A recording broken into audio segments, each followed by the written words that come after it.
Hello, I was almost done reading that one before and the computer froze. So I'm just going to continue instead of rereading it. Please be patient. And how to make the cloth doll. So the last words I said before, I believe, was hesitate. Okay. Mama tried not to smile. She whispered back, "It is all right, Esperanza, because now we are peasants too." Esperanza ignored Mama's comment. What was wrong with her? Had all of Mama's rules changed since they had boarded this train? When they pulled into Carmen's town, Mama gave her 3 of the beautiful lace carpetas she had made. For your house, she said. Carmen gave Mama 2 chickens in an old shopping bag that she tied with string. For your future, she said. Then Mama, Hortensia, and Carmen hugged as if they had been friends forever. Buena suerte, good luck, they said to one another. Alfonso and Miguel helped Carmen with her packages and the cage of chickens. When Miguel got back on the train, he sat next to Esperanza near the window. They watched Carmen greet her waiting children, several of the little ones scrambling into her arms.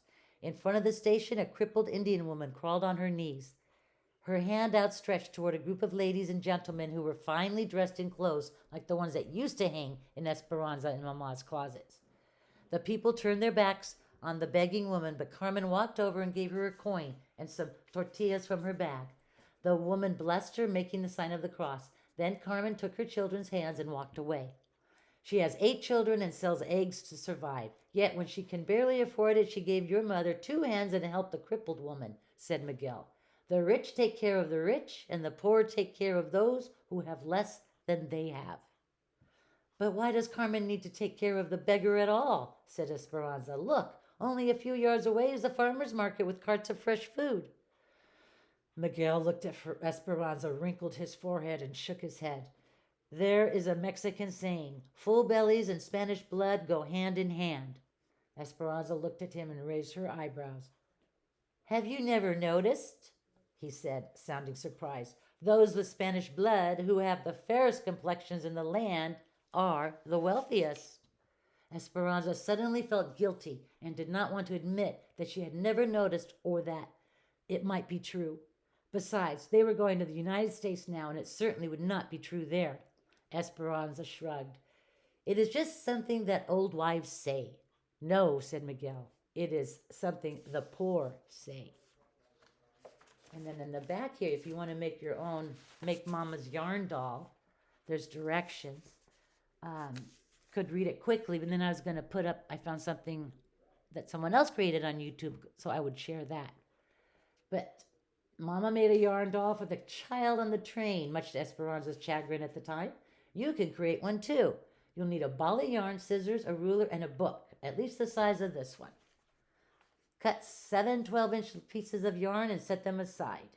Holding the ball of yarn in one hand and the book in the other, wrap the yarn around the book from top to bottom 50 times. Then cut the yarn and separate it from the ball. Use one of the 12-inch pieces of yarn and place it between the book and the yarn. Imagine you are putting the yarn through the center of a donut.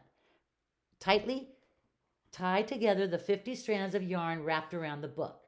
Pull the yarn off the book. Hold the yarn loop so the tie is at the top. This will be the top of your doll's head. Another 12-inch piece of yarn, an inch or two below the first one, gathering all 100 strands of yarn to create a round head. Tie it tightly with a double knot. Cut the yarn loops apart at the end opposite the head.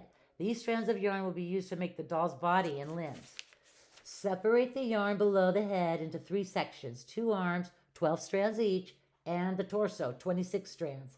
Tie a 12-inch piece of yarn around the middle section 2 inches below the head to form the doll's torso. Remember to leave the arms free. Separate the bottom yarn below the torso into 2 legs.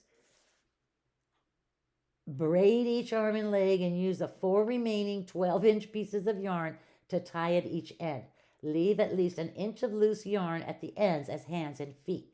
Trim any stray yarns. Now you have your yarn doll is complete.